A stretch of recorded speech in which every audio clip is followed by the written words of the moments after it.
Sims Walker, knocked down. Oh my God! Davis is going running all the way back. Auburn's going to win the football game. In trouble. He's going to be sacked. No, gets away. He runs, gets away again, goes to the 40, gets away again. Jackson takes it himself. Look at him dart back and forth. Oh! He broke his ankles. I have never seen this before in my life. Still looking. Firing. Near corner. It's caught! Denver! Unbelievable! And welcome to the fourth down fiasco.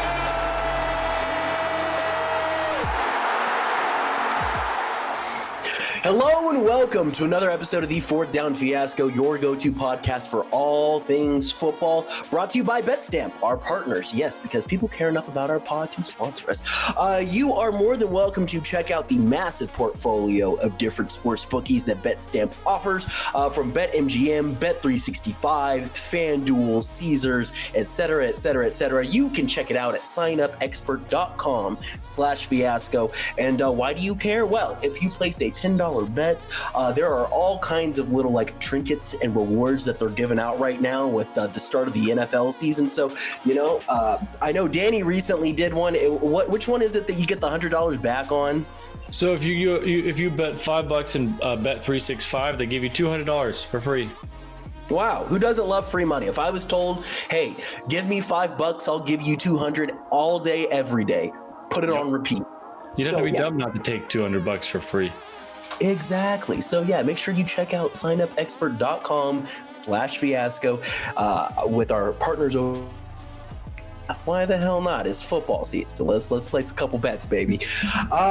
With that, today's show is going to be a lot of fun. As always, I am Jordan Pryor. I am the very depressed Cowboys fan. And with me are the rising stars of the podcast industry, the even more depressed Cincinnati Bengals fan, Danny Weber. And how the fuck is your team 2-0, Tanner Vinsky? Say hello to the people for me, y'all. Hello, guys. Okay, Tanner, you should sound more excited. What is wrong with you? Sorry, it hasn't been that long of a day, but I can pretend that I'm tired, Fair enough. It goes with the monotone voice, it really yeah, just... exactly. Well, excellent. Yeah, so we're going to dive into some NFL talk today. And Danny, would you like to go through all of the scores from this past week in week 2 of the NFL? I can do that. Let's start with Thursday Night Football, where the Bills beat the Dolphins 31-10 behind Cook's 3 touchdowns, but it does leave Tua on the IR with another concussion and his future in question. Then let's hop to Sunday, where the Saints absolutely dismantled the Cowboys 44-19 behind Kamara's 4 touchdowns. The Buccaneers escape against the Lions 20-16 behind our MVP of the podcast, Baker Mayfield. Whoop, whoop. The Packers win at home against the Colts 16-10 with Anthony Richardson struggles with 3 picks. The Jets barely beat the Titans 24-17 behind Braylon Allen, the NFL's youngest player. He scored 2 touchdowns. The Vikings somehow beat the 49ers 23-17, but they do lose Justin Jefferson in the process. The Seahawks and Patriots go into overtime, and the Seahawks win by 3, 23-20. The Commanders win against the Giants on all field goals. Good job, Commanders kicker, 21-18. Oh. I'm sorry, that's awful. Broke a record, dude. 7 field goals. 7 for 7. The Chargers, they didn't even really play this week because they played the Panthers, and they won 26-3 behind Quentin Johnston's 2 touchdowns. The Browns sack the Jaguars 18-13 as Deshaun Watson scored the lone touchdown for the Browns, because we're all big fans of Deshaun Watson. Yeah, and then the Raiders somehow pull an upset over the Ravens, 26-23, behind Gardner Minshew and Minshew Mania. The Cardinals absolutely routed the Rams 41-10 behind Marvin Harrison Jr.'s first quarter.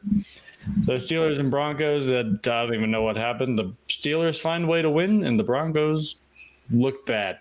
Steelers won 13-6. The Bengals and Chiefs. The Bengals lost on a last-second field goal, and they fall 26-25. I think that's the 6th game in a row between these two teams that were decided between 3 points or less. Texans almost lose to the Bears in a weird Sunday night football game, 19-13. And the Falcons make a final miraculous last-second drive to beat the Eagles 22-21 on Monday night. Hell yeah, they did. That was a beautiful drive. It was. Like Kirk Cousins. And then real quick before we dive into, because each of us are going to pick a game to highlight, you did mention Tua. Are we going to address the elephant in the room right now? He needs to retire. He does. I don't want to get on my soapbox for too long here because this is unscripted. But Tua, I know you're not listening to this pod because you're a millionaire and you got much better things to do than to listen to a shiny bald headed dude talking about football when he hasn't played since middle school. But what I can say is, as someone who has had 4 to 5 concussions in their lifetime, my dude, the cognitive function once you start to hit your late 20s. Early 30s, dude, it's on the decline for your boy. And you're getting hit by much bigger, stronger, faster opponents than I ever did. So please take care of your mental, bro. Like, you made the money. Now it's time to, go be a businessman, go make more money, go do your thing. Generational wealth. I believe in that shit, but also like, don't end up as a vegetable at age 50, brother. So, and he has a wife and kids. Yeah. So think about them long term. I know that competitive driving you want to keep playing. But again, as someone who's had, about as many as you've had, because he's had 3 and 4 years or 3 and 3 years. But there was definitely a 4th one that they swept under the rug. What was that, 2 years ago? Yeah. So he had my brother in Christ, please. In 2022. Yeah. What was that? I think it was 3 in 2022. Did he have 3? Because I know that there there was 2 and 1 that they didn't say he had, but he most likely had. Yeah, because I remember there was the one where he seized up, and then it was like 3 or 4 weeks after that, he definitely got another one, and they were like, "Oh, he's fine. He got up. See?" And it was like, "No, he got up and fell." It's not how that works. So yeah, Tua, if you're listening, please protect your body, protect your mental. I just want to know why they allow people to wear the Guardian cap this year. He's had a history of concussions. Dude, why not wear the Guardian cap? It's because there's a heating problem with the Guardian cap, is from what I heard, is that when you wear them, it gets really hot actually, because it doesn't have a whole lot of ventilation. Air control going through it. There's not a lot of ventilation into the helmet. And he's playing in Miami, which is probably the hottest place in the U.S. to be playing football. So wearing a Guardian cap in Miami is probably really difficult, especially at the quarterback position where you need to process things really quickly. And I mean, if you're in hot weather, your brain starts to just kind of go to mush. That's true. It's difficult to say, but it really does come down more to the NFL. And the issue with the NFL is they don't want to acknowledge that the sport is violent enough that terrible things potentially death. I mean, we saw a player die on the field actually not that long ago. He was resuscitated, but it happened. It's a violent sport though, and people can die. And I mean, the cognitive health that comes from concussions is terrible. I mean, we saw what happened to Aaron Hernandez, and that's just one of many examples. Antonio Brown. I mean, Antonio Brown too, right? The issue is the NFL doesn't want to acknowledge that, so they don't want to tell players, hey, you have to medically retire. But the competitor of these guys, the competitor in these guys, they're never going to willingly retire if they feel like they can play and they feel like they can do it. And at that point, it's your job as a business, because that's what the NFL is at the end of the day. They are a business. It is your job as a business to look out for your employees and just give Tua a big check. Say, hey, we appreciate everything you've done for us, but we don't want you to miss the next chapter of your life. We would like for you to do everything you can, but you're being medically discharged. You're forced to retire. Here's a pension that you're going to get for the rest of your life. And well, the NFL signed his big contract. Like, he has his guaranteed money. Like, he just does, but reimburse the Dolphins his guaranteed money and just let him walk. And I think the NFL should even add on top of that, hey, we have fucked up your cognitive life, your cognitive health forever because you're playing the sport. We're going to also give you essentially a medical disability check from the NFL. That is just something they should do, and they never want to do it because they don't want the PR that comes behind that. Yeah. But that's the right thing to do. No, yeah. It is the right thing to do, but Tua is also worth, what, $160 million? No, he is. It's, again, I just don't imagine an NFL player who's still playing in their prime to say, I'm going to hang it up early. Andrew Luck did, and that was an anomaly. It's not going to happen. Yeah, and it made huge news because everybody was crazy. Oh my gosh, he's doing the right thing for himself. Now the Colts are in limbo. Yeah. Y'all can't hear my dogs too loudly, can y'all? No, we can't hear them at all. Good. Okay. Sorry, there's repair people that, of course, they were supposed to come yesterday, and now they're coming at the last 20 minutes of my apartment complex being open today and wanting to repair the thing that I asked them to repair last Wednesday. So nice. You'd love to hear it. Yeah. But yeah, Tua, please retire. Okay, so games to highlight. Now that the serious portion of this conversation is over, what games y'all want to highlight? I want to start by highlighting the whole week. As a hater, this was beautiful. This was a beautiful week of football. The Bengals lost. The Ravens lost. The Eagles lost. The Cowboys lost. The 49ers lost. The only thing that could have made it better is the Browns lost. That's true. And the Steelers won. I mean, this was crafted. Like, this was a mural of a week of football. It was so beautiful. And if every week of football was like this, I would be in heaven. Just as a hater, it was it was the most beautiful thing I've ever seen. Well, I'm glad that you had a great week, Mr. Steelers fan. Not all of us did, though. Can we talk about how Derek Carr scored on every single drive against the Cowboys? Is that going to be your game to highlight, or are you just throwing that in my face? Let's talk about the Saints Cowboys. We're going to talk about it anyways. Okay. But I just want to give a shout out to the Saints and Kubiak, their new OC. They've every single possession, week 1 and 2, that Derek Carr has been managing the offense, they have scored. Every single one. I love that Derek Carr is having this resurgence because I have been so out on Derek Carr for like the last 3 years, which was crazy because in college, I was the Derek Carr guy. Yeah, I loved Derek Carr because he was amazing. Like, I mean, he wasn't amazing, but that 2016 year, I was like, dude, Derek Carr, like, this guy's pretty good, and he's fun to watch, and he's a good dude. And I've always loved Derek Carr, but he's just been so ass over the last 3 years that I was like, there's no more opportunity for him to be good. Like, he's in the twilight of his career. There's no way he can have a late career resurgence. But when you actually bring in a competent OC and you put good pieces around him, holy shit, he might win the MVP this year. Who would have thought a good quarterback with good pieces around him is a good quarterback? Yeah, crazy.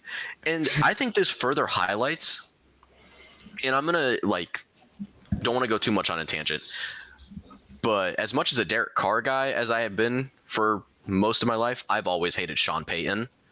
And this is just beautiful to see. And again, this also helps my hater bias as well. It's beautiful to see that Sean Payton was the holding back factor of the Saints. And it's going to sound crazy because Sean Payton, won a Super Bowl. Guess what? When you pay your players to injure other players, it's pretty easy to win a Super Bowl.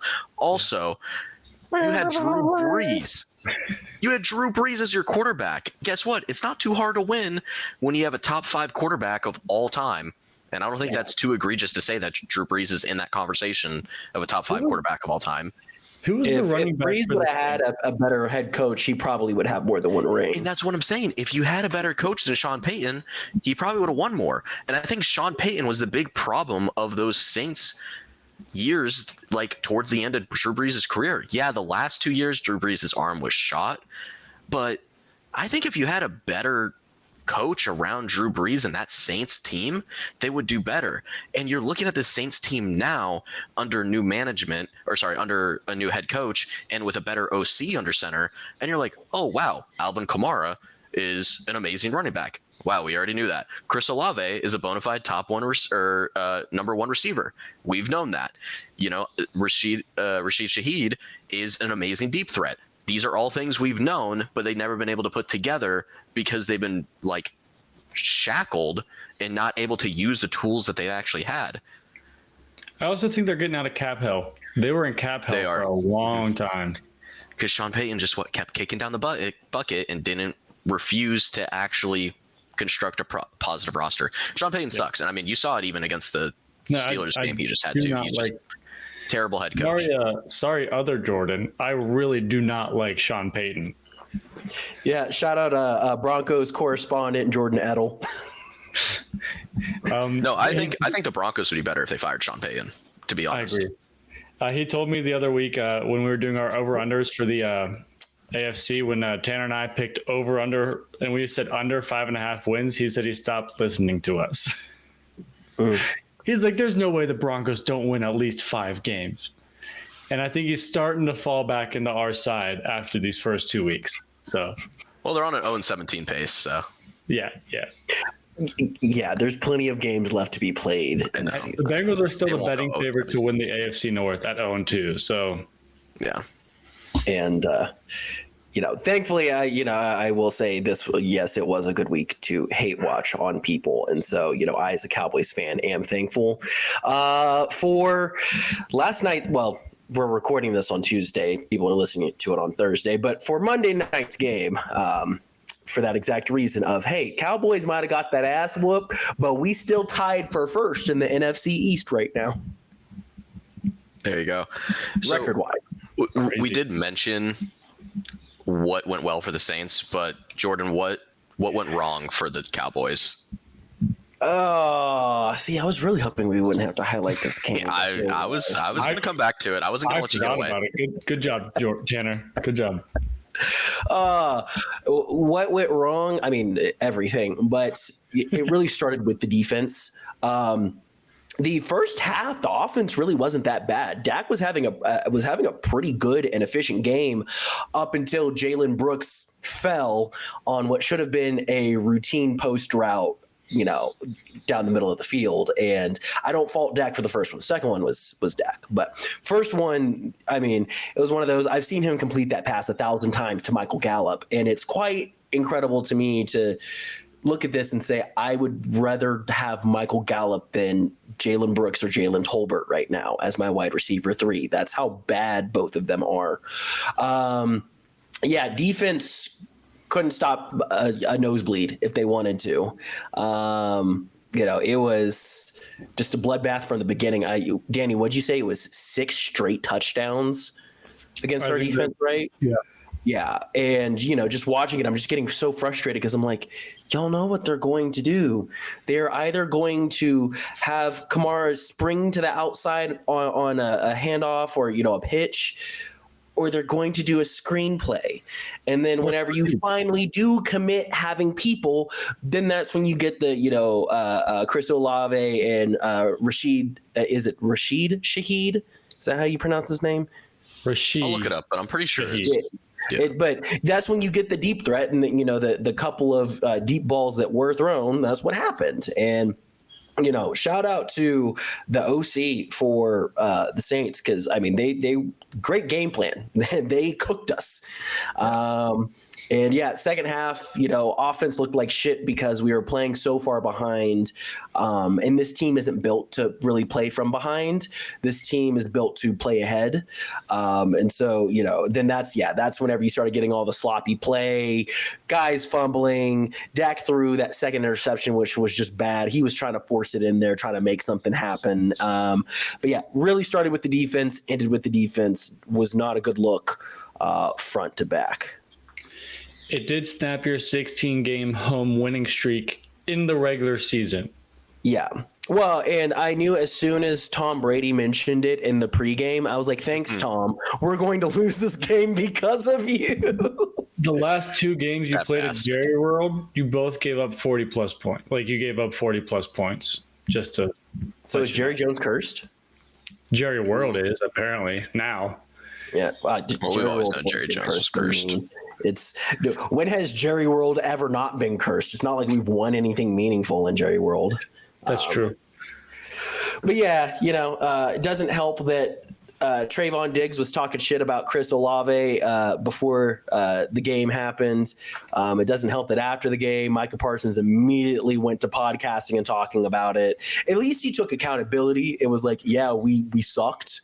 But I'm like, brother, get off the radio waves. Leave that to the unathletic fucks like me. Stop trying. It's our market. Get on our spotlight. Yeah. So yeah, that's what went wrong. I guess we can talk about the Eagles and Falcons now, just so we can stop picking on Jordan. I mean, is that the other game we were gonna? That's not the game I was gonna highlight. So we can talk about the Kirk Cousins making a comeback. Might as well. Wait, so who selected the Dallas game? Because that's who I have beef with right now. So Kirk Cousins. No, it was you. It was you, Danny. Okay, Tanner, who do you have for your game of the week that you enjoyed and you want to highlight? I'll talk a little bit about Tampa, Detroit. Damn it. Okay, I wanted to talk about them, but that works for me. Oh, okay. Well, I mean, it was one of the more exciting games of the week, so that's why we're going to talk about it. It's interesting to look at, well, one, just how many upsets. I mean, every favorite in the NFC lost this week. I mean, between the 49ers losing, Detroit losing, Dallas losing, Philly losing. I mean, these are like the top contenders of the NFC, and they all dropped the games. Yeah, the Rams are another top dog in the NFC. All these teams dropped their games this week, and I don't know why in my head the entire time leading up to this game, I was like, I feel like Detroit's going to lose this to the Bucs. And I think it's because people have been so low on the Bucs despite them going to the playoffs last year. And this Bucs roster really hasn't changed that much from last year. They're still competitively offensive. They still have I wouldn't say a great offense, but they have a running game going. They have pretty good weapons, especially with Mike Evans. Baker Mayfield is balling out like he hasn't since, Cleveland, really. He's knows how to read the pocket, and he knows how to make his reads. He knows how to escape.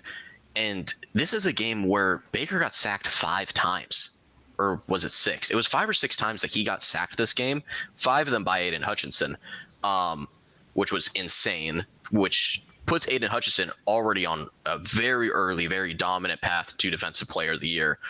And I think by the end of this year, I think most people have their Defensive Players of the Years are like their best defensive players, or at least best edge rushers in the NFL are TJ Watt, Myles Garrett, Micah Parsons. I think if you ask almost everybody in the NFL, they're going to say one of those 3 guys. However, I think by the end of this year, I think Aiden Hutchinson's going to enter that conversation.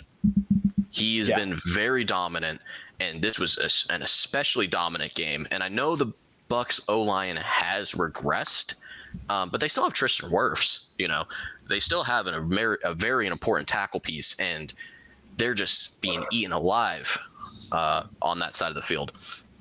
So the Bucs are a lot more resilient than I thought they were going to be, even though I did think they were going to be a sneaky playoff team. And this is a huge win for them. I think if you can win games like this as the Buccaneers, you have a very good chance of making it in the playoffs in the NFC. And I think you have a very good chance of competing in the playoffs in the NFC. If you can beat Detroit, I think you could also beat Dallas, and I think you could also potentially beat the 49ers. What we saw the game plan to beat the 49ers. Yeah, exactly. Yeah, so have them, play a purple jersey, and then you win a game. Yeah, there you go. Now, in terms of the Lions, the big thing with the Lions that everybody's been saying is their shackle. One is their secondary, their secondary still isn't there. It needs a little bit of work. But also, Jared Goff cannot go and win you games. And we've known this for a long time. People got really excited after the Lions NFC Championship run. And it's like, oh, it's time for us to start having conversations about Jared Goff being a top 10 QB in the league. He's not. He's never has been. Jared Goff has always been a very high-end game manager. And that's great to have. You can win with a high-end game manager, but you're not going to be able to win off of them alone. And that's exactly what we saw. You can't win if you put everything on Jared Goff's back. You're like, hey, you need to go down the field, you need to go win us the game. It's not going to happen. And we saw that happen against the Bucs. He completely lost the game for them. And I don't know why Dan Campbell had such a high passing percentage going towards his offense. I don't know why they threw the ball twice or more than 2 times and they ran the ball, especially when the score was 20-16. You weren't behind the entire game. You could have ran the ball. And it sucks that David Montgomery is outperforming Jahmyr Gibbs, but David Montgomery is still running the ball really well. Just run the ball more and you probably win this game. But they relied too much on Jared Goff's arm and it completely costed them. Yeah. Yeah, I agree with all that.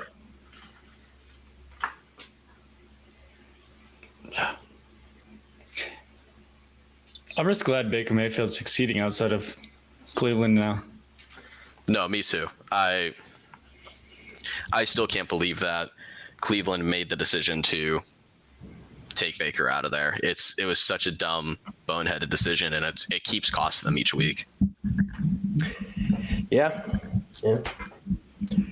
Well, I'm thinking about the Bucs Lions game. It really does remind me of that drawing that 10-year-old fan made of Baker Mayfield. For those of y'all that don't know, there is a picture circling around the NFL space right now that some 10-year-old kid drew, and he drew Baker Mayfield with a big old wiener. I don't think he intended to. Bro, Tanner, are you good? Tanner's choking out right now. I don't know if that's because he's laughing. It's a little bit of both. I swallowed my water wrong, and I don't know what happened to my second monitor, but it completely just died on me. So gotcha. Y'all riff. Yeah, I reflect and I think about that picture that Baker Mayfield went in there, big old wiener just swinging, won himself a football game. It's quite impressive. Quite impressive. Oh, that wanger was swinging,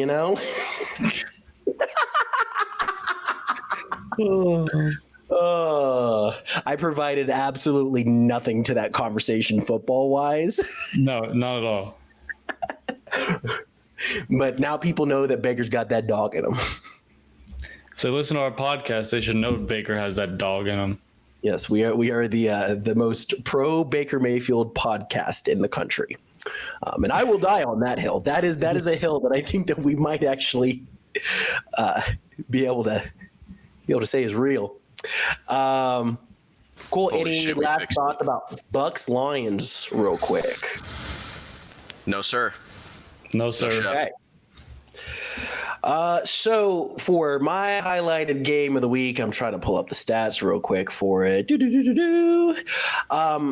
I was going to highlight my hate watch for the Eagles Falcons, but I decided to pivot to an even better hate watch that I got to enjoy, which was the San Francisco 49ers losing to Sam Darnold.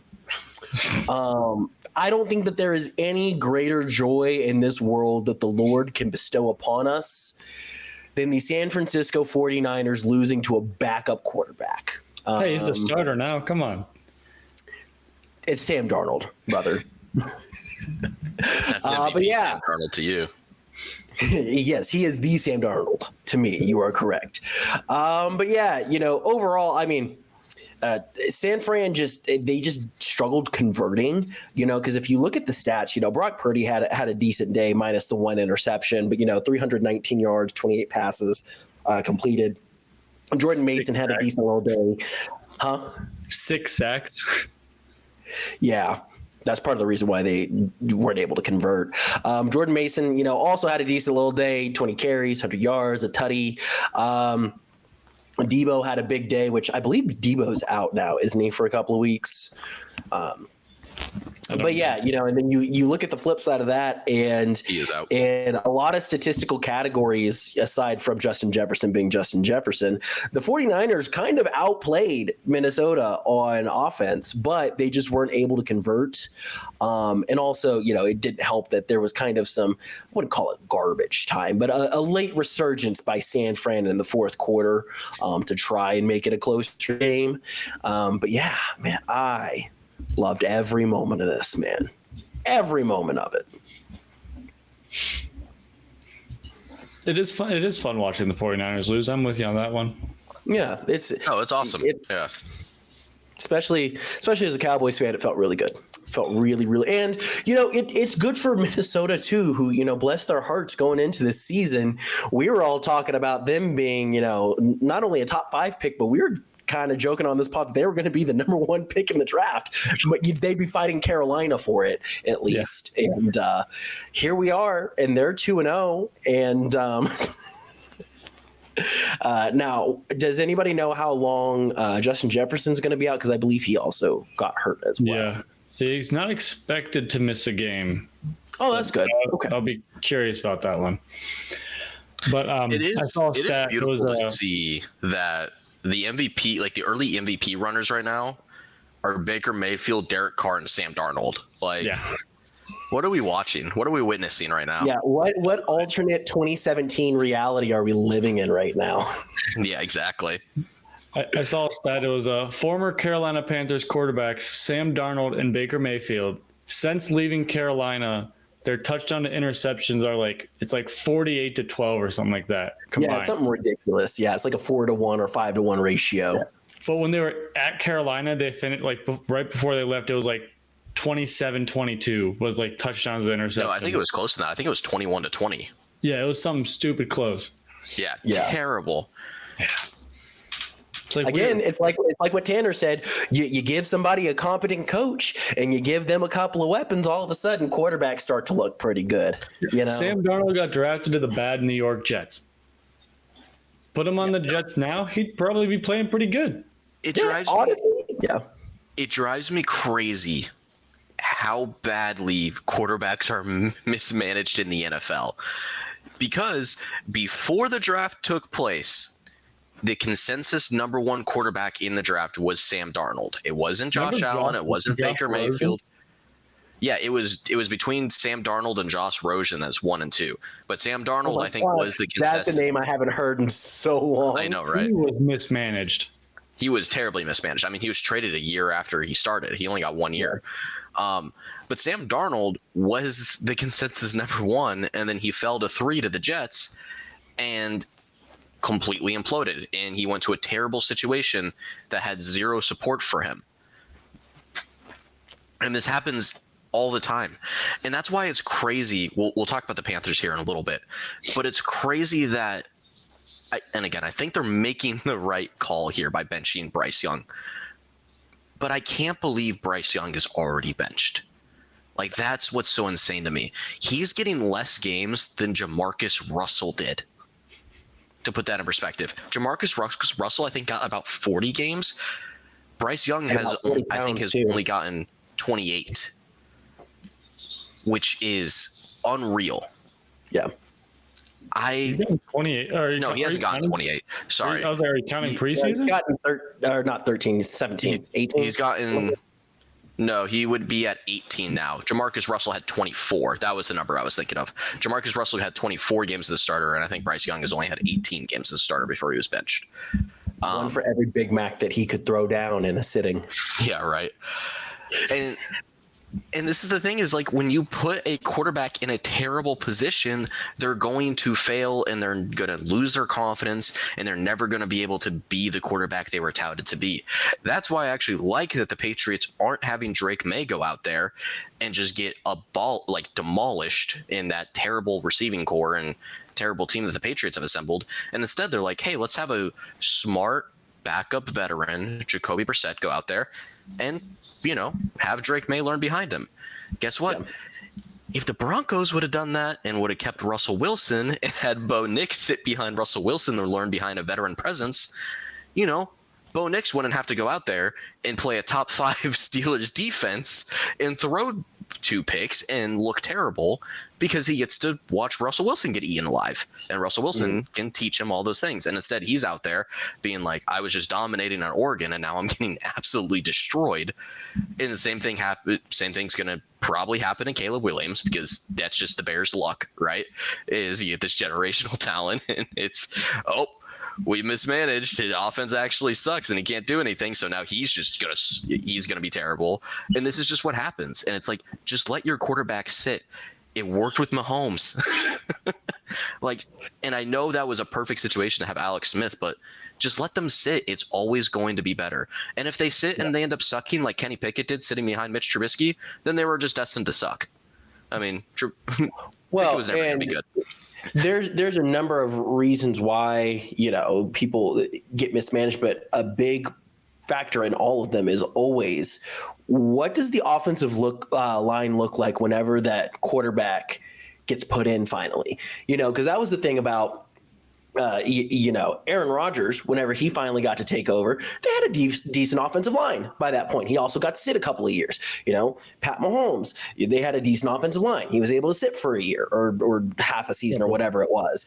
Dak Prescott, even though he didn't get to sit behind Romo for a season, he at least had some preseason games behind there. And we had a really good offensive line back then. And, you just start to see that, that's the reason why what's his face from the Eagles got so messed up so quickly. Carson Wentz, they were a very good team, but their O-line was shady. And so then what happens is, they put their quarterback out there. He's scrambling for his life every play, tears his ACL, and it goes downhill from there because he's trying to do stupid shit on the field because he's running for his life. Out of context, that's RG3. Out of context, that's RG3. So you've got to. I am a firm believer in that before you ever decide, hey, we're going to spend our top 5 pick on a quarterback, how about you spend a top 5 pick on some fucking offensive linemen first? Yeah. Or before the draft, sign all the best offensive linemen free agents. You're not paying a quarterback if you're taking one top 5. Do something, because I get it. You're rarely ever going to have a situation where a quarterback comes in and you've got a top 5 offensive line and they're protected for their entire life. That's fairy tale bullshit. That's just not going to happen. Yeah. But you could at least make sure that they have an average offensive line. Like poor Caleb Williams, bro. Like I can tell that play that, he spun around. They almost ripped his jersey off his body, which was crazy. And, he runs out of the pocket and slings it and it gets picked off. I saw the wheels in his head turning. He was like, bro, he's like, I got to get this first down because I'm not going to get another chance like this. And it's leading to bad shit happening. And he's getting hit every play. His shelf life in this league is not going to be long if he's getting destroyed every other time the ball is in his hands. Yeah. So, that's my rant about why. As much as I hate what the Falcons did in the draft with their top 10 pick, I think it is going to be great for Penix's career. Yeah, honestly, that might be something that we look at in hindsight when we're, because, Danny, you and I bitched and moaned about how dumb of a move that was. And I've come to terms with it. It'd be nice to see Odunze on the Falcons, but they have a solid receiving core. They can draft one next year. They have a phenomenal running back room. Yeah, their team is set up to succeed, and now with this quarterback, they're set up to succeed in the future. Yep. So I just think if you want to win a Super Bowl, you don't get a backup QB. No, I'm not saying they're set up to win a Super Bowl. They're just set up to compete for the next 8 years. Yeah. No, they definitely are. It's still such a shocking thing that they did that. No, I'm not. It'll be crazy though. 5 years from now, whenever the Falcons do win a Super Bowl with Penix, and we're all gonna laugh and go, I guess that was a good use of a early round pick. Hopefully, we're big enough by then. Someone will go back and clip it and be like, "Look at these idiots." Good. I hope that they do, because that just brings us more money. What you mean? Yes, all right, now for something that I'm super excited for, and that we've mentioned it before, we've just never done it, but we're starting a new segment now. I feel like we should have some do-do-do music or something in the background. Danny, we need to work on that. We are picking our fiasco performances of the week. And if anybody knows what the word fiasco means, it's not a good thing. So anybody want to start us off with their fiasco performance of the week? Danny, I know you've been boiling on yours since Sunday. No. Just because I'm a Cowboys hater and an officials hater. I was about to say, it wasn't the Cowboys that you were going to give the fiasco performance to. No, you guys just the Zebras. Yeah, the Zebras. I know everyone blames refs. I'm not saying the Bengals played a perfect game. We didn't score twice. We settled for 2 field goals in the red zone. We fumbled one away. But Kansas City gets favorable calls. And I think everyone can see it if they watch Kansas City games. Because I don't think ever in my life has a Hail Mary type throw on a 4th and long with 40 seconds left in the game ever be called for passing interference when 2 players are going for the ball in the air. So my rebuttal to that, I do agree that 95% of the quarterbacks in this league would not get that call. I have seen it before. Yeah, 95, fine. I would say I have seen it before with Aaron Rodgers against us. Same type of bullshit. Yes, technically, when you look at it, technically, yes. By definition of what pass interference is, technically, yes. But I'm with you on come on, bro. In the rule book, it states if a DB can make contact with a wide receiver if he was playing the ball. Our DB was playing the ball. Yeah, but anytime. The issue is he got there early. Yeah. Also, Rashid Rice backed into him. Again, I'm just saying technically it was, but also it was a very wishy-washy flag to throw out in that kind of situation. That's in the NBA, whatever, there's a last-second shot and a guy barely brushes, by a guy or something like that. Then oh, James Harden gets 3 free throws now.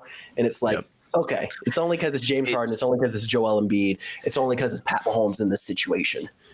I will add this to it. It always sucks to see your team lose a competitive close game because of a call. Mm-hmm. And I hate to say it, but you have to call the pass interference there. If that's the way it's written, chokehold on our left edge. If that's the rule if that's the way the penalty is supposed to be called, if that's the way it's written, you have to call it there. But no, and I've had my fair. If they're both playing for a jump ball, you don't throw a penalty.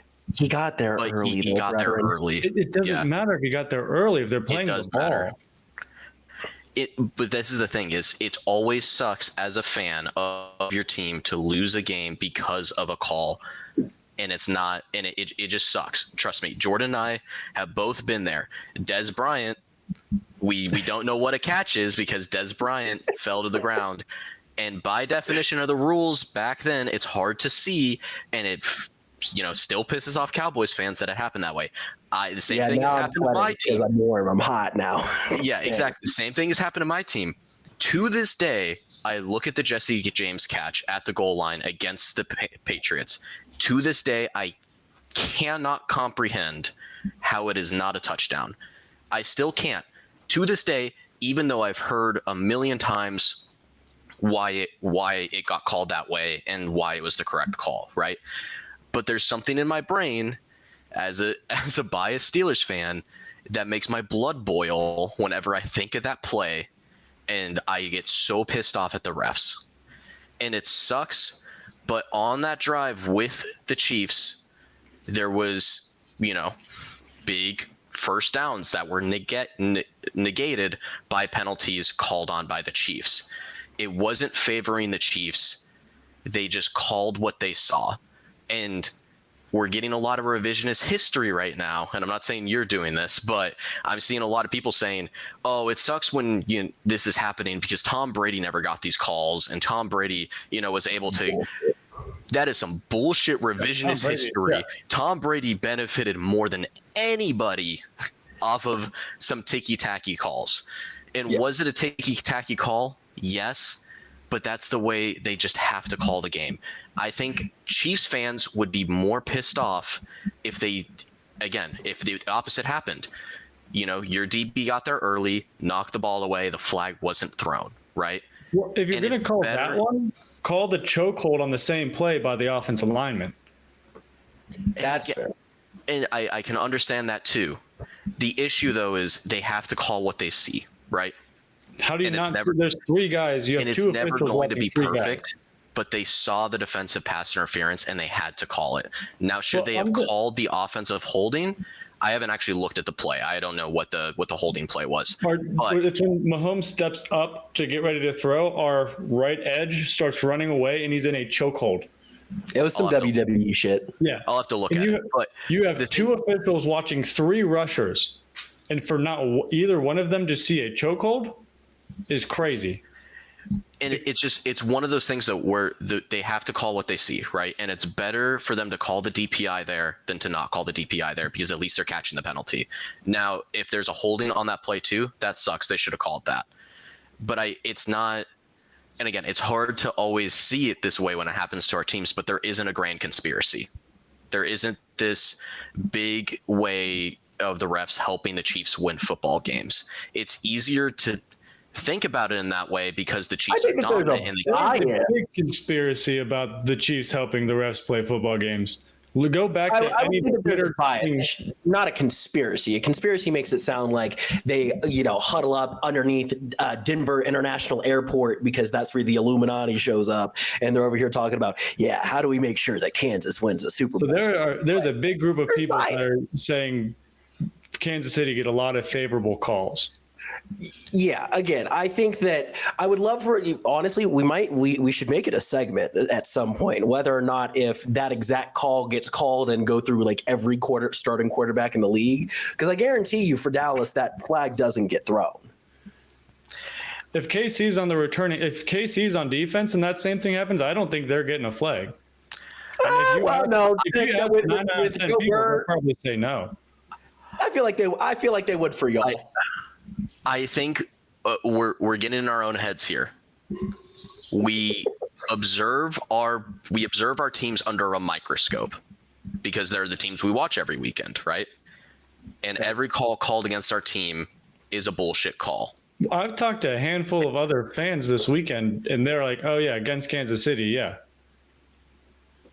And I talked to a handful of other fans that said it was clear past. Again, we look under our teams with a microscope. But I'm not even talking to Bengals fans. But every bad call I've seen, and the thing is who's the bad guy of the NFL right now? Who's winning the most? Who's the NFL golden boy? It's Patrick Mahomes, right? That gets looked under a microscope whenever there is a favorable call for Patrick Mahomes, because guess what? He's winning, and everybody hates when the same guy wins. And that's what's going to happen is you're never going to see it when the Raiders benefit from some pass call. You're never going to see it because who the fuck cares if the Raiders get a couple of favorable calls here and there because they suck. It does suck that the Chiefs are winning consistently and are on pace to go to their third Super Bowl. That sucks as a neutral fan. It sucks to see a team be that dominant. It was that way when the Warriors won as many times as they did in the 2010s. That sucked as an NBA fan. It was terrible to sit there and watch the Warriors keep winning. And I bet if you ask people in those late 2010s, the Warriors get called on less fouls than other teams. They get more favorable fouls. They're able to. This happens all the time because we're looking at these teams under a microscope. I think there is a realm where Kansas City may get a few more calls than maybe another team does, but I don't think there's a realm where it's a significant enough difference that it's helping them win football games. The Chiefs are just a well-constructed roster, and they're the best team in the NFL, and they have been for the last 3 years, and they're going to be resilient and win these games. And I will say this, for this game specifically, it sucks that the game ended that way because it was close, but the Bengals had other opportunities to win this game. I'm not saying we didn't. We didn't play a perfect game, but you can't. It's just it. At outside point of view, people say it is favored. I'm loving the fact that we actually have discourse because I feel like we always agree on everything on this show. We do always agree. I've never been one of the tinfoil hat guys, and that's why. The NFL they spend a ridiculous amount of money marketing their product and trying to ensure that it's a fair game, right? Again, there are times where missed calls are made and it sucks as a fan to watch it happen. But it's because of ref incompetence and not because they are favoring a specific team. And now what happened is most likely more on the side of the guy who was watching the play further down the field and saw the defensive pass interference, called it. And if there was a hold on the line and the line guy didn't see it, the line guy needs to do better. He needs to do better at his job, and he needs to be held accountable for that. That is how it's always been. It's more on the refs they are part-time employees who don't get paid very well and are doing other jobs as a full-time thing. The NFL needs to invest on hiring full staff referees that are paid well and are expected to do well. That is the main crux of the issue. Probably just automate it too. I don't know why they don't just fucking automate most of the ref calls to begin with anyways. Exactly. But before I feel like, because I'm literally in the middle of y'all two on the screen, I feel like that therapist that's has the couple in and it's like they're both bitching at each other. I feel like y'all are just kind of like bitching in between me. So I'm going to kick it to you, Tanner. What was your fiasco moment of this past week? Mine was just the Carolina Panthers in general. Just the entire franchise. It is better for the team that Andy Dalton is going to start, because sending Bryce out there week after week is just going to continue to shoot his confidence into the ground. Mm-hmm. His confidence is already shot. I mean, he's playing for an abysmal roster, and he's just failed at every opportunity. And it sucks to see for that guy, because Bryce Young was the unanimous number one pick in his draft. Like, most draft analysts were saying, take Bryce Young. Like, Bryce Young is going to be the guy. And now there was people who had concerns, obviously, about his physical tools because he's smaller. And that was always going to be a big concern. But people said, oh, well, he's so smart, and he's so smart and he knows how to read a defense and he does it so well that it doesn't matter that he's shorter or smaller. He's still going to be better than CJ Stroud. He's still going to be better than other people in this draft class. I barely saw any mocks that were saying CJ Stroud should go at 1. So for the Panthers to get Bryce Young, it wasn't exactly a mistake by the Panthers. The mistake more so comes from what they have done around Bryce Young and how they've mishandled that entire situation. Right. And it sucks because when Bryce Young threw the interception during this game, there was a close-up on his face, and he was on the verge of tears, because this is a guy who succeeded his entire life. Mm-hmm. He went to college. I mean, he was in high school. He was wasn't he like a 4 or 5-star recruit out of high school? 5-star recruit. You don't go to Bama as a 3-star. Yeah, you don't go to Bama as a 3-star for sure. But 5-star recruit out of high school, probably the best player on his high school football team, goes to Alabama, does amazing at Alabama, is was he a Heisman finalist at college? He won. I know he didn't. I believe. Did he win a Heisman? I thought he was just a finalist. Oh, Devontae Smith, I think, won it over him. Yeah. Didn't he? that's right, because it was the There we whole go. team.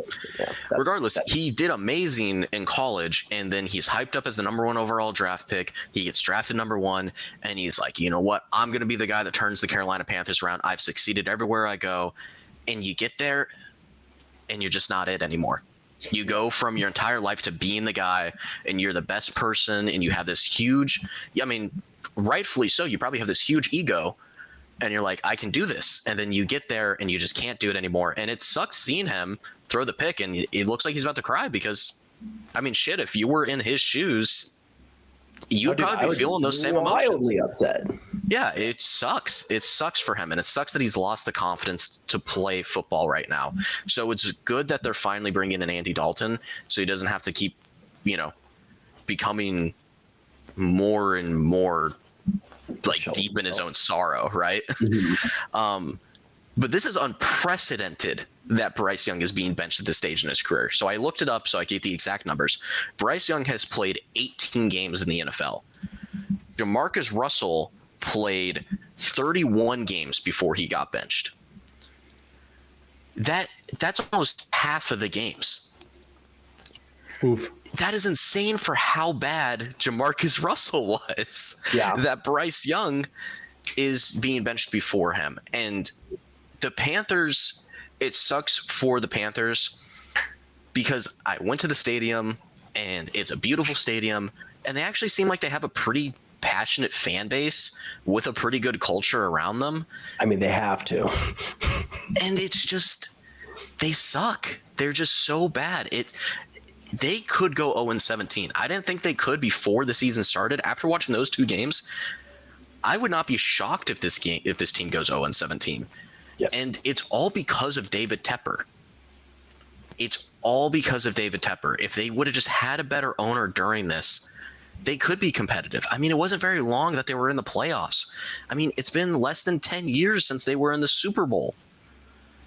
Yeah. And for these last 10 years to go the ways they have for the Panthers, it's despicable. It sucks. And I don't want to see the Panthers get relocated. I never want to see a team get relocated. We saw what happened with San Diego when they lost their team. It was awful. We saw what happened to St. Louis when they lost their team. It was terrible. I don't want to see the Oklahoma City Panthers. That's going to suck for all the fans in the Carolinas who have been passionate about their team and have loved their team. Just move it to South Carolina. I mean, yeah, they could throw it in Columbia or Charleston. They're kind of small cities, though. At least there's North Carolina fans to come down. Well, they just need to I think you have people from Savannah, Georgia drive up. It'd be great. That'd be cool. But you should just sell the team to a different owner who will actually take care of it. Right. Yep. David Tepper is a football terrorist, and it sucks that the Panthers are in the situation they are in. So we're going to buy the Panthers and the Dragons now? We can't buy the Panthers, brother. Yeah, no. I mean, shit, man. If all 3 of us win the lottery, we have an off chance. We got an outside shot looking in that we might get the team. Yeah. Yeah. But the NFL is going to have to step in soon with this whole Panther situation because you cannot have tickets being sold for 25 cents a piece. Bro, put them give a team back to St. Louis. Tell the LA Rams, hey, look, you got to shut the fuck up and rebrand. You can't be the Rams anymore.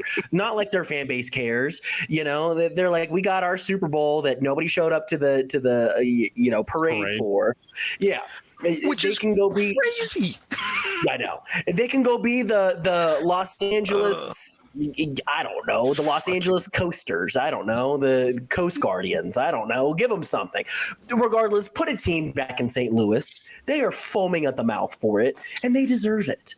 St. Louis deserves a team. And that's what people are saying is, let's move the Panthers out of Carolina to go to St. Louis. It's like we're just fixing one problem by creating another. Yeah. Fair enough. At least St. Louis had the Battlehawks. Yeah. And honestly, with how well they have done with ticket sales for the Battlehawks is all you need to know. Give St. Louis a football team. They just put brand new turf in that giant arena that they only use like 8 times a year because of the Battlehawks. Yeah, and they are almost selling it out almost every week for the Battlehawks. So Battlehawks probably fund the UFL themselves. Probably, yeah, single-handedly. It's like what the Rhine does for the ELF. Ryan and Three top teams in the ELF. That's true. So for my fiasco moment, thing, person, player, team, I am going with the New York Football Giants, who managed to lose a game in which their opponent only kicked field goals, and their opponents dropped 21. I didn't know until y'all started talking, because I didn't watch this game, because I was like, I'm not going to watch this polished garbage. I was like, I'll catch the highlights. And so I wasn't even going to pick this game until, Tanner, you mentioned it. But yeah, the fact that I thought Washington scored 3 touchdowns, because it's 21-18. Do you know who scored 3 touchdowns, though? Daniel Jones. The Giants scored 3 touchdowns. Yeah, New York scored 3 touchdowns, which is crazy because they only had 18. But yeah, just like looking through this stat line, dude, it's such a weird stat line. And I saw some highlights from the game. I shouldn't call them highlights because they were dogging on people, specifically Daniel Jones. But dude, I know that. So Malik Neighbors actually had a good game. I do want to shout out Malik Neighbors, that despite having Daniel Jones as his quarterback, who only threw for 178 yards, he had 127 of those 178 yards. And honestly, Malik Neighbors could have gone for 200 if Daniel Jones were a competent quarterback. Malik Neighbors helped the Giants lose the game. He dropped a 4th and 4 pass. Oh, I did hear about that. But for a rookie, though, great stat line. But no, he had a great game for a rookie. And he is a dog. I think that he's going to really make some noise moving forward if he can ever get a real quarterback. But I saw this one pass. Well, it wasn't a pass to him, but it was a very short, it was like a 3-yard slant, Malik Neighbors, and he is wide open. There is not a linebacker, safety, corner in sight. What does Daniel Jones do? Oh, well, my running back, did a curl route 5 yards up the field. I'm going to try and split 2 defenders and throw it in. And not only did his running back almost lose his life, ball almost got picked because he got hit so hard that it popped out. And there's Malik Neighbors just on the other side of the field all by himself, and probably would have taken that bad boy another 20, 30 yards before anyone could have even gotten close to tackling him. And, yeah, so I'm going with the New York Football Giants for my fiasco moment. One little tidbit also on top of all of that is the quarterback draft class that we just had. No one has thrown a touchdown yet through 2 games. Well, none of them have. It's crazy. Yeah. I think Daniel Jones now has more passing touchdowns than to his own team than the other team now. That's good. Good. I'm glad that he finally got over that hump. But I think I just found out. Oh, what were you going to say? Go for it. Oh, mine's not about the Giants. So finish your thought real quick. No, I saw a stat. It was Daniel Jones is the first quarterback for a team to score 3 touchdowns in a game or something like that, give up 0 and then still lose. Bro, how do you lose to Honestly, if someone came up to me and was like, hey, your team scored 3 touchdowns. You didn't give any up, though, but you still lost. I don't know what I'd do. I would be beside myself, and then I would laugh and say that sounds like something the Cowboys would do. I'm just glad it wasn't the Cowboys. Well, I'd be like, was there a pick 6 or something like that? I'd be like, oh, yeah, only one fumble, but it didn't do anything. So what happened? Yeah. How does that work? Tanner, do you know what game this reminded me of? Which one? Well, was it 2017 Bengals Steelers when Boswell hit 6 field goals and you guys won 18-15? We had a playoff game against the Chiefs that we did that against. That was our last playoff win, was against the Alex Smith-led Chiefs. Put in perspective how long it's been. And it was because I think we won 18-15 actually. We scored 6 field goals. We might have done it against the Bengals. I don't know. If that was the same season though, that's pretty funny. Yeah. But Danny, the little, because you had a little fun fact about how bad Daniel Jones has been and how bad the Giants were in this particular game. I just found out. So our starting defensive tackle on Dallas, Mozzie Smith, Dak Prescott actually has more tackles on the season than Mozzie Smith does. Nice. Yeah. Nice. Our first round pick, Mozzie Smith. Nice. So. I saw this video in their fantasy league. It is 100 points for a quarterback tackle. I did see that. Yeah. And I was like, that's honestly kind of sick. I would have won 3 out of 4 of my leagues because Dak got a tackle. But I was like, the off chances of a quarterback getting a tackle, that's pretty low. I'm like, at that point, you know what? Screw it. Yeah, you deserve the 100 points. Yeah, you deserve to win. Well, hey, do we want to roll through pick'ems real quick before we end the pod? Let's do it. Let's try and do this lightning fast because we technically have another one that we have to record, and we're already at our ELF championship game preview after this, or if you listen to it before this, thanks. All right, the 1-1 Pats versus the 1-1 Jets. Who y'all got? Damn, that's a brutal one. Dog, I'm going Jets. I think that, they're starting to warm up a little bit. They're feeling a little bit better after that first week loss. Give me the Jets. Pats are going to give me Jets. I'm going to take the Jets too, but I'm betting against that line. There's no way the Jets win by 6.5 points. If they're winning, it's by 6.5. By 3, probably. Take the Jets, but don't take the line. The 0-2 Giants versus the 1-1 Browns. I really want to say the Giants. I'm not going to. The Giants are so bad, man. I mean, the Browns. They might be competing with Carolina for that number 1 spot. Oh yeah, I'm gonna go Browns on this one. Give me Browns. Apparently, Dabble wanted was it JJ McCarthy or something at 5 during the draft instead of Neighbors? Fun fact, but he was told no. It's not like it would have mattered. The 1-1 Bears versus the 0-2 Colts. This one. Titans, you mean?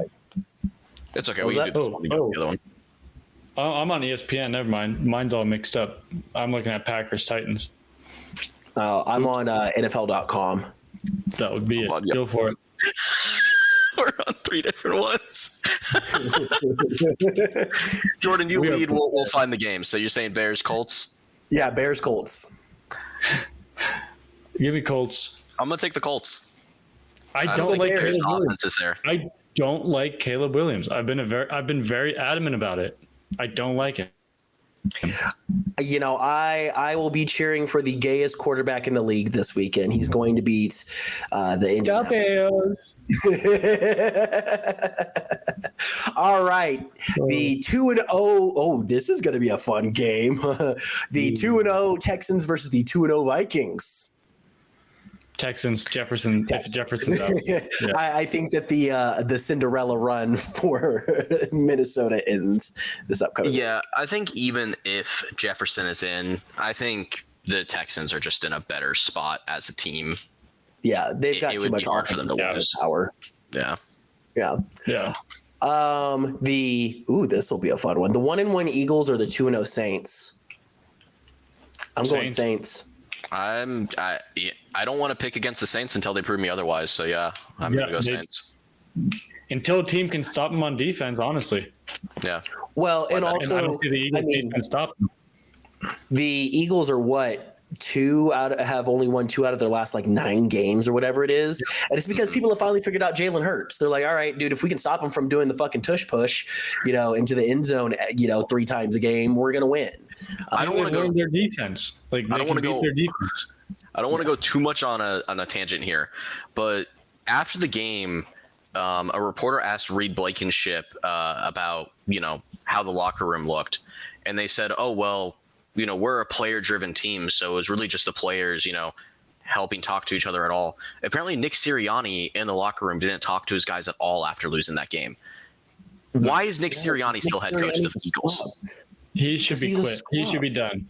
Yeah, he's terrible. Because he is a man-child. That's all he is. All right. That reminds me, Huh? What's up with interviews this past week? Like Kyler Murray, he left Marvin Harrison Jr. wide open for a game-winning touchdown. He's like, it's not my job to get him to the ball.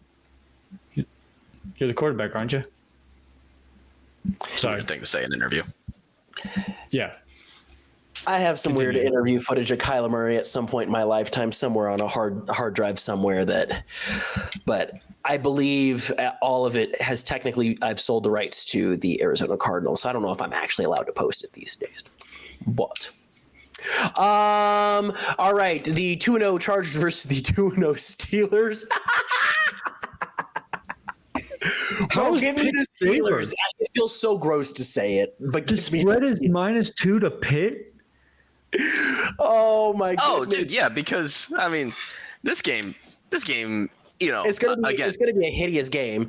It's gonna be like a 12-9 affair or something. Exactly. Like that. The over under's 35.5. Oh, you go under all day. Give me the under. All day. Are you kidding me? All right. So Tanner and I are both Pitt. Danny, who are you picking? I'll go Chargers. I'll be different. I can't pick Pittsburgh. The 0-2 Broncos. The 0-2 Broncos are headed to Tampa Bay to face the 2-0 Buccaneers. I mean, I'm not going to bet against Baker until Baker loses. So yeah, exactly. I mean, one team has to go and the other team doesn't. 39.5. Take the over. Oh, I'm taking $10 on the over. Sure. Well, it depends because the Broncos may not score any points. That's a good point. Yeah. I trust the Bucs putting up 40. All right. Let's go. No, I don't actually. Yeah. The 1-1 Green Bay Packers at the 0-2 Tennessee Titans. You know, I am shocked by last week. I really thought the Packers were going to lose because I thought Malik Willis was that bad, but he actually looked pretty good. So I'm going to go the Packers. I think if Malik Willis is going to play. Game? Sorry, say that again. Oh, it is a revenge game. Yeah. Malik Willis revenge game? Yeah, I will never intentionally cheer for Green Bay. I put them in the same category as I do the 49ers, where if I can prey on their downfall, I absolutely will. So I'm going to go Tennessee. They're going to figure it out somehow. I don't know how, but they're going to do it. We'll get a great Will Levis image by the end of the game. We've gotten two in these first 2 weeks. Will Levis, never stop letting Will Levis play football. Keep it on an NFL roster. It's like, as much as I don't like Jameis as a person, it's like watching Jameis play. It's just beautiful. It's just a beautiful, beautiful affair. Yeah, I love it. No checkdowns, no slants, deep balls only. Yeah, falling on your knees. or wild pitch plays that don't go well. Yeah. Yeah. Danny, did you choose? I hope the Titans get the first one, but going Packers. Packers? Okay. Going Packers. All right. This should be an easy one. The 0-2 Carolina Panthers at the 1-1 Las Vegas Raiders. Okay. Are going to lose. Yeah. Raiders, I think all three of us, right? Raiders. Yeah. Okay. Yeah. The 1-1 Miami Dolphins versus the 2-0 Seattle Seahawks. And they're in Seattle. Seahawks. Yeah, it's got to be It's got to be Seattle with Tua out. I don't even know their backup. Yeah. The 1-1 Lions versus the 1-1 Cardinals. Ooh. It's kind of spicy. Wow. You know what? Screw it. I'm taking the Blasian toddler out of Phoenix, Arizona.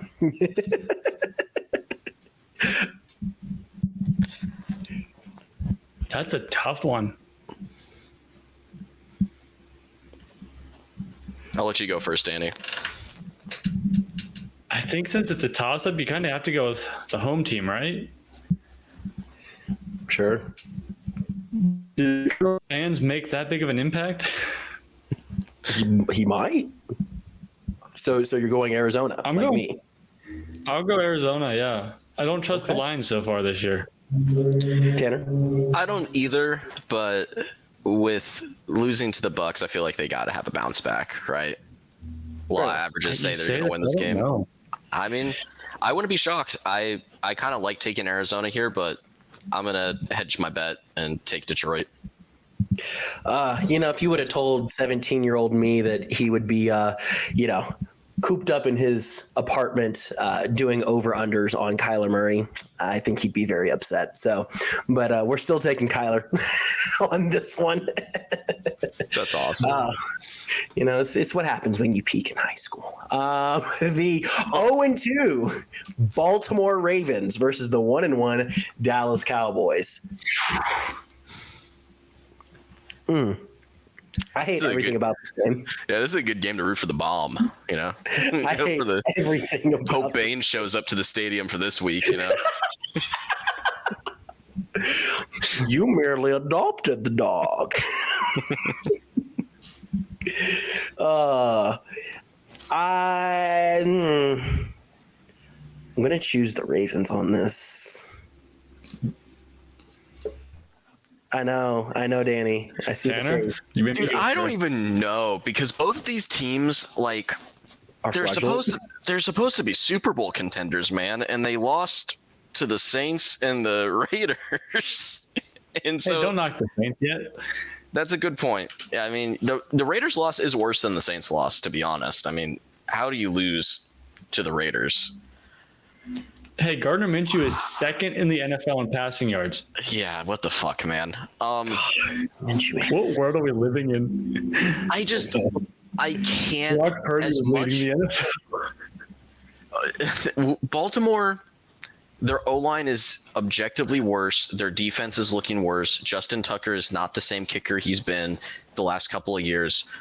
Every sign points that they should lose this game. But I just can't comprehend Baltimore going 0-3 after being Super Bowl favorites this offseason. I think both of these teams are going to be 1-2. There's no way Baltimore drops to 0-3. Yeah, that's why I chose Baltimore. They're just not going to start off the season 0-3, man. They're just not. Especially with Derrick Henry, but I'm going to be different. I want to go Cowboys. Oh, wow. I just want to be different. I could go either way. I just might as well be different. Hey, Jordan, this is the rare occurrence where you'll get Danny and I rooting for your team this week, though. That's true. I'll take it. Thanks, y'all. The 1-1 49ers versus the 0-2 LA Rams. Now, remember, CMC is still out and Debo is out. So is Cooper Kupp and Puka Nacua. Yeah. Oh, yeah. I forgot about that. Yeah. So we got the injury bowl already in week 3. But I'm still going LA, baby, because I will never cheer for no 49er bitch ass in my lifetime. Jordan Mason or whatever that dude's name is doing just as much as CMC would be doing. Maybe a little less, but he's doing just as much. Actually, maybe a little less. Okay, maybe not as much, right? Hey, he has 2 touchdowns in 2 games, so that's true. Look, CMC gets a touchdown. I am taking LA because I want to shoot San Francisco into the sun. Yeah. So, what about y'all? Who y'all take? Wait, who was it? Rams 49ers. Oh, I'm going Niners. Yeah,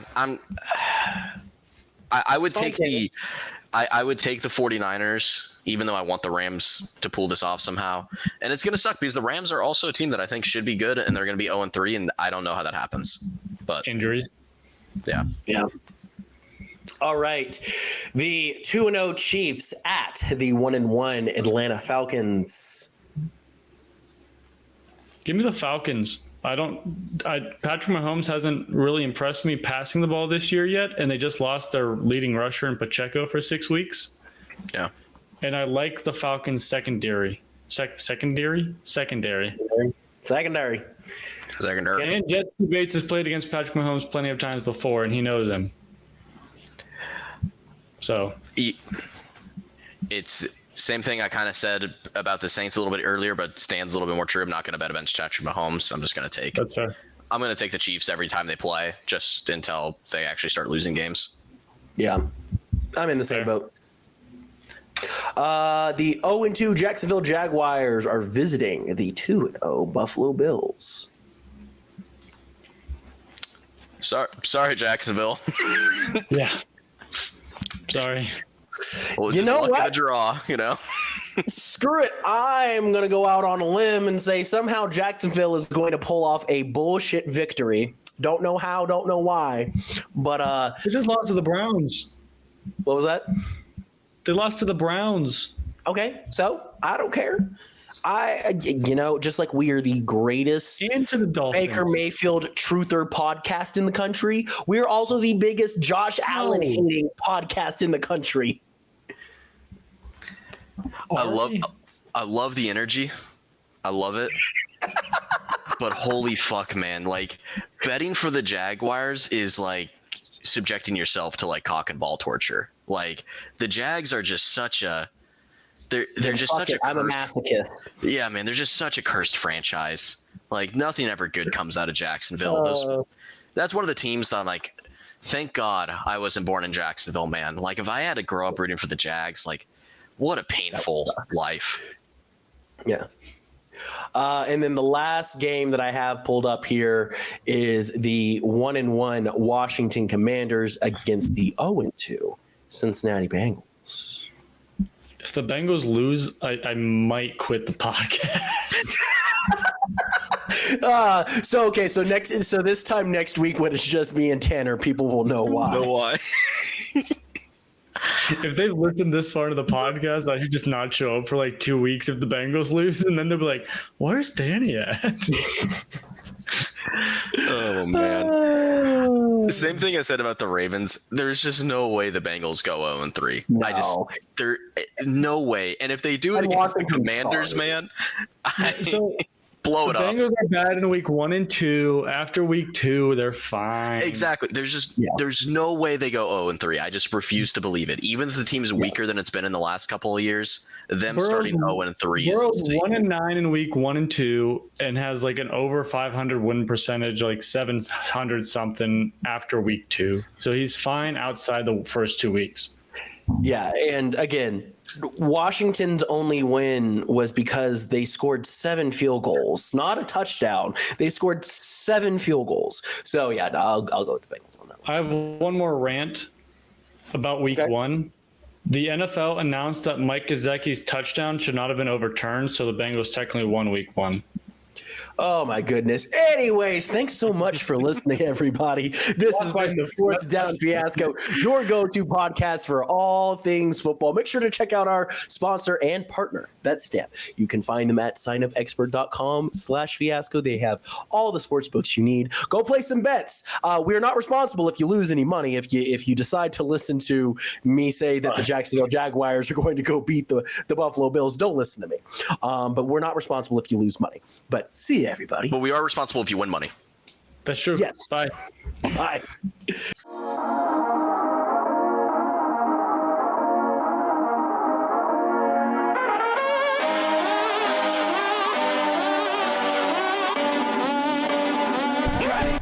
Well, I like school, and I like football, and I'm gonna keep doing them both because they make me feel good.